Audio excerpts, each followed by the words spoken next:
Assalamualaikum warahmatullahi wabarakatuh. Selamat siang rekan-rekan sekalian. Perkenalkan, nama saya Trihardi Febrianto dengan NIM 243060. Hari ini saya akan memaparkan hasil analisis dan perancangan mengenai implementasi ekonomi sirkular pada sektor industri.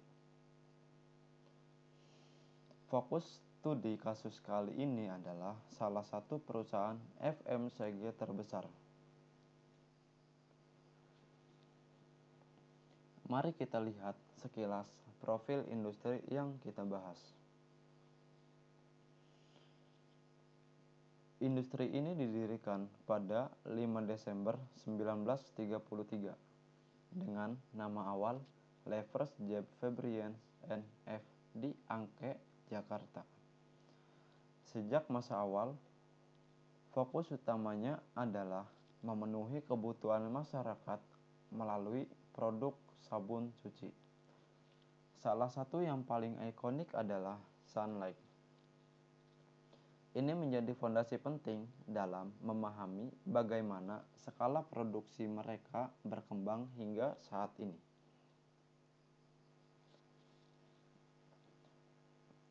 Industri ini bergerak di bidang fast moving consumer goods atau FMCG yang mencakup kategori perawatan tubuh serta makanan dan minuman.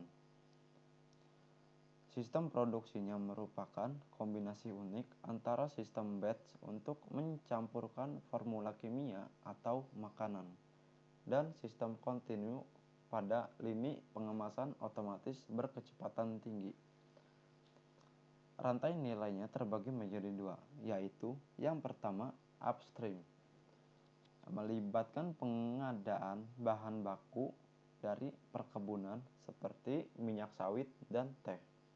Yang kedua, downstream, memiliki jaringan distribusi yang sangat luas dari retail modern hingga warung tradisional untuk menjangkau konsumen akhir.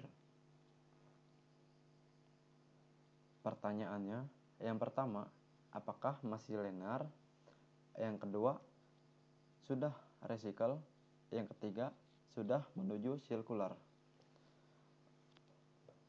Saat ini, industri sedang berada dalam fase transisi dari model ekonomi linear menuju sirkular.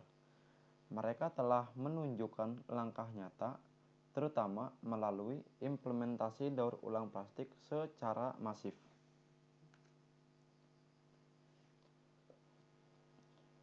Dalam mode sirkular, analisis dilanjutkan melalui siklus desain, produk, use, recover, dan regenerate.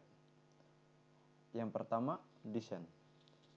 Kemasan dirancang agar 100% dapat didaur ulang atau dikomposkan. Yang kedua, produk. Target utamanya adalah zero wastage landfill atau meminimalkan limbah di pabrik. Yang ketiga, recover, mengaktifkan peran bank sampah untuk mengumpulkan kembali sampah plastik dari masyarakat. Mari kita bedah aliran materialnya. Yang pertama, input, terdiri dari air, minyak sawit, bahan kimia, dan polimer plastik. Yang kedua, energi. Saat ini masih menggunakan gas alam dan listrik PLN. Namun, sedang bertransisi ke panel surya atau EBT. Yang ketiga, output produksi. Produk jadi dalam kemasan botol, saset, karton. Yang keempat, limbah atau scrap. Sisa bahan baku produksi, lumpur ipal, dan plastik sisa packing. Yang kelima, emisi. Gas rumah kaca atau CO2 dari proses manufaktur dan logistik transportasi.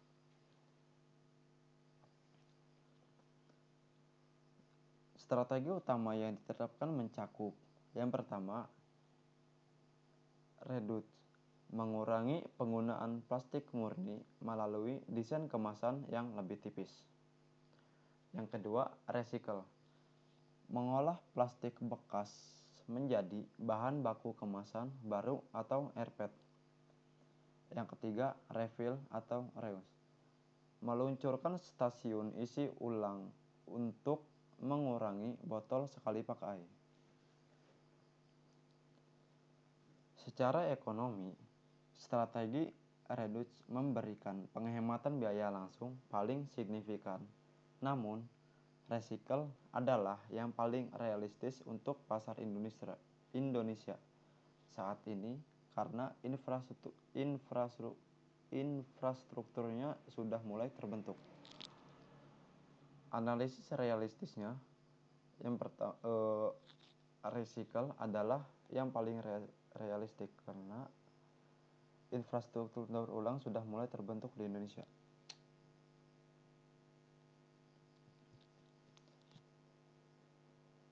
Yang kedua, nilai ekonominya tinggi. Reduce, pengurangan bahan baku memberikan penghematan biaya langsung paling signifikan. Yang ketiga, mengapa recycle dominan? Karena lebih mudah diterima konsumen tanpa mengubah perilaku konsumsi secara drastis.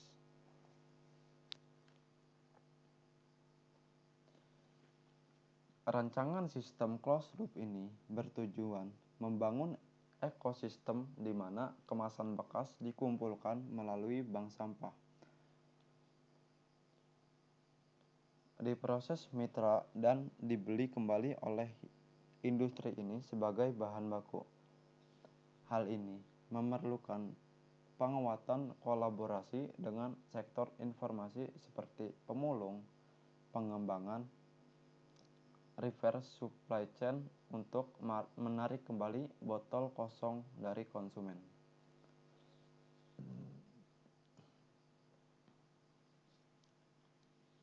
Transisi ini mengubah cara perusahaan mengukur produktivitas. Dahulu hanya fokus pada tonnage produksi per jam. Sekarang fokus pada efisiensi material dan integritas energi. Secara profit, investasi awal mungkin terasa mahal, namun jangka panjang akan meningkatkan brand value dan ketahanan terhadap fluktuasi harga bahan baku fosil.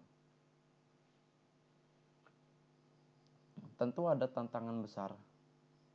Yang pertama, keterbatasan teknologi untuk mendaur ulang jenis plastik, saset, atau multilayer.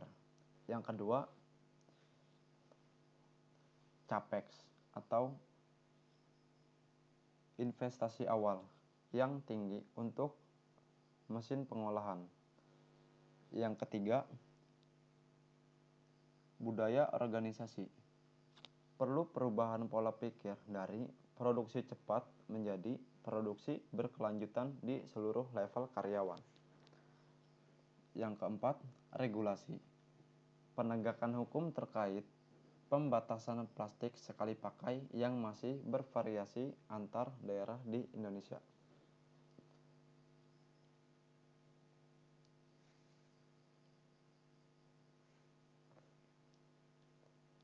Yang kelima, harga bahan baku. Premium harga rPET versus virgin plastik. Harga plastik daur ulang sering lebih mahal karena proses pengumpulan dan pembersihan yang kompleks. Keterbatasan skala ekonomi sistem sirkulasi belum mencapai efisiensi massal seperti model linear, sehingga biaya unit bahan baku ramah lingkungan masih tinggi.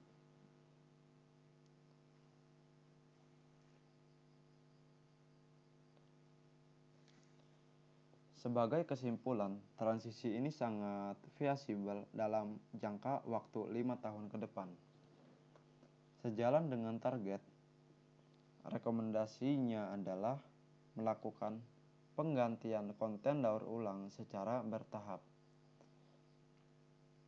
Mulai dari 25% dan memprioritaskan optimasi desain kemasan agar lebih mudah didaur ulang. Meskipun tantangan harga bahan baku cukup berat, transformasi ini sangat feasible dalam 5 tahun jika didukung oleh regulasi pemerintah. Sekian presentasi dari saya. Terima kasih atas perhatiannya. Wassalamualaikum warahmatullahi wabarakatuh.